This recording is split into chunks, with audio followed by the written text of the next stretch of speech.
Hello everyone, Norma Woodcock speaking to you from Perth in Western Australia. I'd like to speak into the 8th Sunday in Ordinary Time, Year C, and the theme, Remove Your Plank. In the Gospel, Luke 6:39-45, Jesus tells us to take the beam out of our own eye first, and then we can think about removing the splinter from our neighbour's eye. I want to share a story now that illustrates this just so beautifully. Once there was a young monk who committed a serious fault. Immediately, the elder monks assembled in community to pass judgment on him. However, they wouldn't proceed until their abbot joined them. So they sent him a message, "Come, the community is waiting for you." The abbot arose, and taking an old basket, which was riddled with holes, he filled it with fine sand. Then he started off, carrying the basket behind him. Naturally, as he went along, he left a trail of sand in his wake. The elders came out to meet him and asked him what he meant by this, and he replied, "My sins are running out behind me. Everywhere I go, I leave a trail of faults after me, only most of the time I don't see them myself.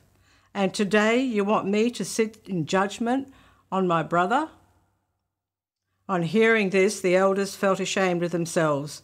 They abandoned the trial and pardoned their brother.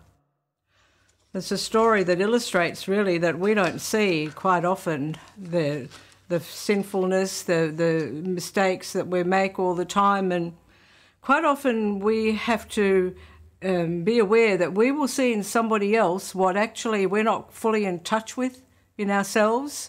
We don't like in somebody else what actually is something in ourselves.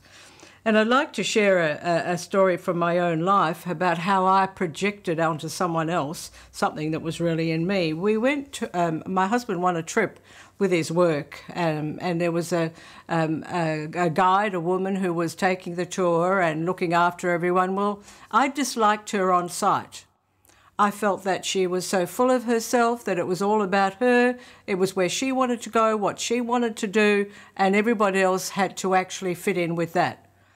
And oh my goodness, what a shock did I get when in my deep reflective prayer I realised that's exactly what I was like. And so when God reveals to us that the ways that we actually are sinful and that it's hidden from us, and when we get in touch with it, we need to come before him as I did and said, "Oh God, I am so sorry. I didn't realise how obnoxious I was." And one of the people that I expected to always fit in with me was my husband. And because he is of that type of gentle nature and not a confronting man, he did many, many times just fit in with me. And so the journey of transformation is let God reveal so he can heal. Let God reveal so that he can heal. And so the challenge out of today's readings really is stop looking to take this plank out of someone else's eye when you have this great big plank in your own eye, but allow God to reveal and to heal. God bless you. May you have a great week, realising that revealing and healing is your destiny. God bless you, and I look forward to meeting you again next week.